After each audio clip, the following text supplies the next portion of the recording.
I stumbled across this, which is a PVC cement. Most commonly it's actually used in plumbing.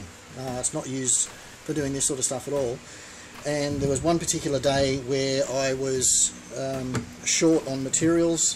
I think it was actually on the reassembly of the chest piece, where I'd actually run out of glue, and I was desperate to grab something, and I had some of this stuff left over from a plumbing job that I've done, and I thought, well, that'll do as a temporary fix whilst just to hold things in place until I can get it glued properly. And as it turned out, it did a much better job than the other glues I've been previously using, and I've used this ever since now on the larger pieces in particular. The greatest difference with it is that it has just a much better grip, and the consistency of it is a thicker sort of consistency, and the other thing is that you don't have to mix it. It stays fresh in the pot, so there's no two-part epoxy sort of mixing aspect of it. The thickness of it means that it blends in a bad join really nicely, and the other thing it tends to do is actually hide where you can see. I'll do this shortly to demonstrate that where we're putting on a piece, it'll squash out, and where it squashes out it sets really hard, which makes it sand back really nicely and makes for a very clean join. You can wipe those off if you want to, but I'd be more inclined to actually leave them slightly beaded and exposed, because when they sand back, well, it depends. If you want something where there is a visible seam, you might want to wipe it out, but if it's something like that where you want the seam to be invisible, having the beading on there leaves a really nice sort of spot that when it's sanded back it sort of comes back very smooth. I'll just show you.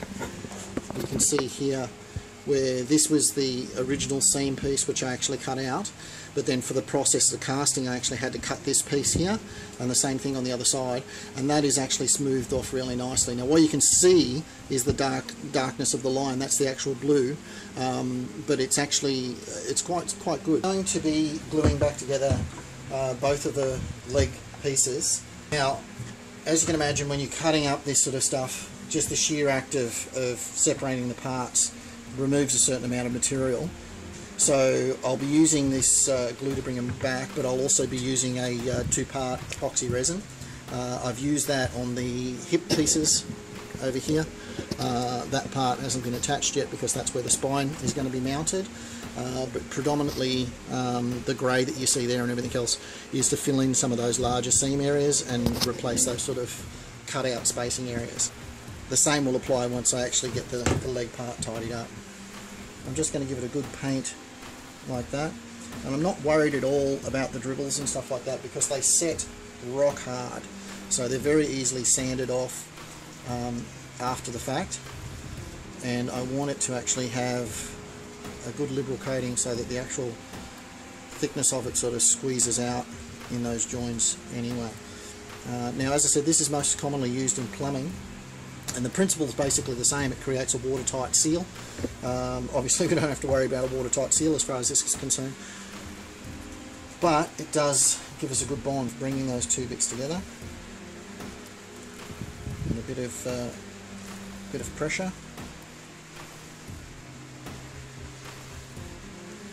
and that's good enough now that it'll hold there whilst it sets. And that's it. So that sort of stuff, it grips really nicely. It has a particularly strong odour, but apart from that, it does the job really nicely, and it fills the gaps really nicely.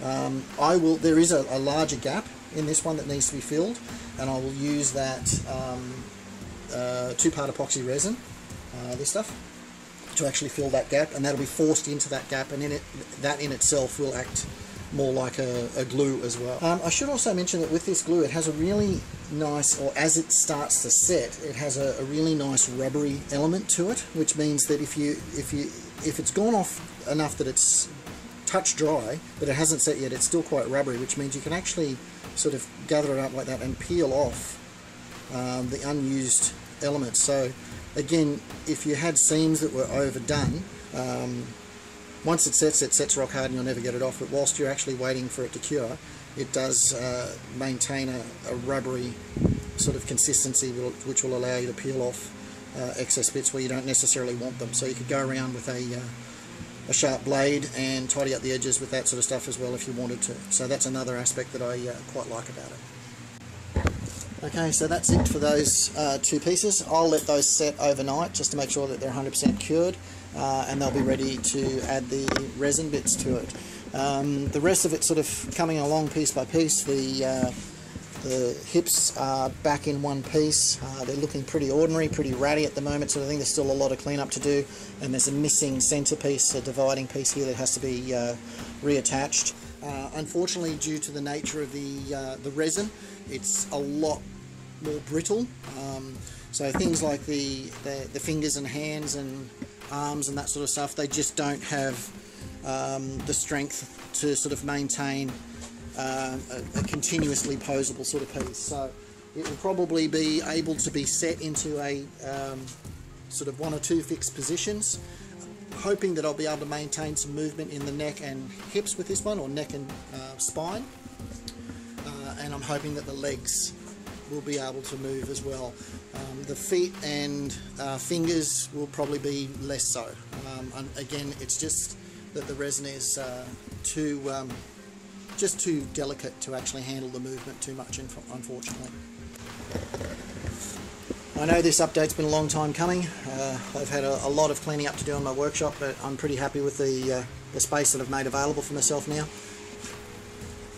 Hopefully now I should be able to get out here on a more regular basis and start doing the projects the way I would like to, and getting these guys all finished up.